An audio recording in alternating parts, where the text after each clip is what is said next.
নমস্কার বন্ধুরা, বর্তমান খবর ইউটিউব চ্যানেলে আপনাদের সবাইকে পুনরায় অনেক অনেক স্বাগত।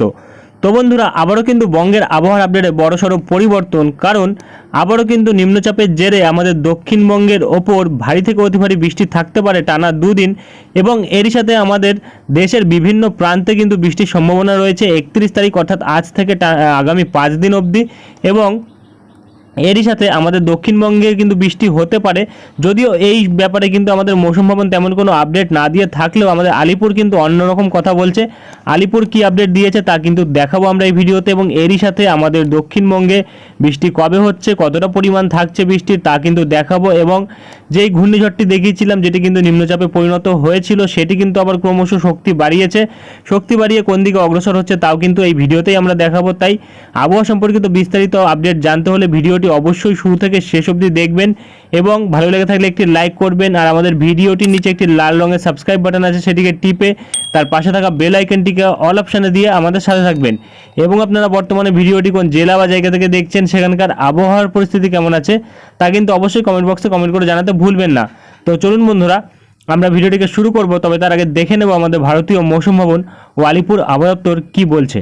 তো বন্ধুরা, আমরা চলে এসেছি ভারতীয় মৌসুম ভবনের আপডেটে। এখানে প্রকাশিত আপডেটে কিন্তু দেখা যাচ্ছে আমাদের দক্ষিণবঙ্গে এই মুহূর্তে তেমন কোনো বৃষ্টি না থাকলেও কিন্তু আমাদের দেশের বিভিন্ন প্রান্তে কিন্তু বৃষ্টি থাকছে, যেটা কিন্তু থাকছে মহারাষ্ট্রের ওপর 31 তারিখ অর্থাৎ আজ, এবং পূর্ব মধ্যপ্রদেশে থাকছে 2 এবং 3 তারিখ, এবং এরই সাথে কিন্তু ছত্তিশগড়ে থাকছে 1 থেকে 3 তারিখ, বিদর্ভতে থাকছে 1 তারিখ, এবং এরই সাথে আরও বিভিন্ন জায়গায় কর্ণাটকা, অন্ধ্রপ্রদেশ, ইয়ানাম এসব জায়গাগুলিতে 1 থেকে 3 তারিখ। এবং এরই সাথে কিন্তু একটি ঘূর্ণাবর্ত রয়েছে, যেটি কিন্তু নাগাল্যান্ড এবং তার পার্শ্ববর্তী এরিয়ায় রয়েছে।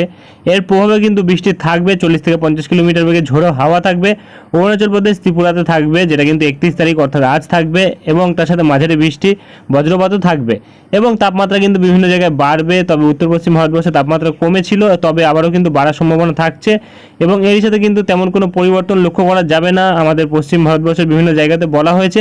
এবং এখানে বলা হয়েছে তাপপ্রবাহ থাকবে সৌরাষ্ট্র ও কুচে 31 তারিখ, এবং গরম আর্দ্রতাপূর্ণ আবহাওয়া থাকবে আসামে 31 তারিখ ও 1 তারিখ, ত্রিপুরাতে থাকবে 31 থেকে 3 তারিখ, তামিলনাড়ু, পুদুচেরি, কারাইকাল, অন্ধ্রপ্রদেশ, ইয়ানাম, কেরালা, মাহে এই জায়গাগুলিতে থাকবে 31 তারিখ অর্থাৎ আজ। এবং এর সাথে কিন্তু আমরা যদি ফোরকাস্ট ম্যাপ দেখি, তাহলে কিন্তু আমরা দেখতে পাচ্ছি আমাদের দক্ষিণবঙ্গ, উত্তরবঙ্গ এবং তারই সাথে ওড়িশা ও ঝাড়খণ্ড তেমন কোনো পরিস্থিতির তেমন কোনো বৃষ্টির সম্ভাবনা নেই, এবং অরুণাচল প্রদেশে বৃষ্টি থাকছে। আসামের দিকে কিন্তু গরম আর্দ্রতাপূর্ণ আবহাওয়া থাকার সম্ভাবনা রয়েছে, যেটা আমরা বর্তমানে পাচ্ছি। এবং আগামীকালও কিন্তু দেখা যাচ্ছে একই পরিস্থিতি থাকছে, তবে আমাদের দেশের বিভিন্ন প্রান্তে কিন্তু দেখা যাচ্ছে বজ্রবিদ্যুৎ সহ বৃষ্টির সম্ভাবনা থাকছে। মধ্য ভারতবর্ষ, দক্ষিণ পশ্চিম ভারতবর্ষ, পশ্চিম ভারতবর্ষ ও দক্ষিণ পূর্ব ভারতবর্ষের দিকে কিছু জায়গায় থাকছে। এবং এখানে কিন্তু আমরা পাচ্ছি 2 তারিখের দিকেও তেমন কোনো পরিস্থিতি লক্ষ্য করা যাচ্ছে না, এবং 3 তারিখের দিকেও কিন্তু আমরা তেমন কোনো পরিস্থিতি লক্ষ্য করতে পারছি না আমাদের দক্ষিণবঙ্গের দিকে বৃষ্টির। এবং এখানে কিন্তু 4 তারিখের দিক থেকে কিন্তু আমরা নিউট্রাল ওয়েদার দেখতে পাচ্ছি আমাদের ভারতবর্ষের প্রায় প্রতিটা জায়গাতেই কিন্তু দেখা যাচ্ছে। এবং এখানে কিন্তু 5 তারিখও আমরা দেখতে পাচ্ছি যে তেমন কোনো বৃষ্টির সম্ভাবনা নেই। তবে আলিপুর কিন্তু অন্য কিছু বলছে। আলিপুর কি বলছে সেটা আমরা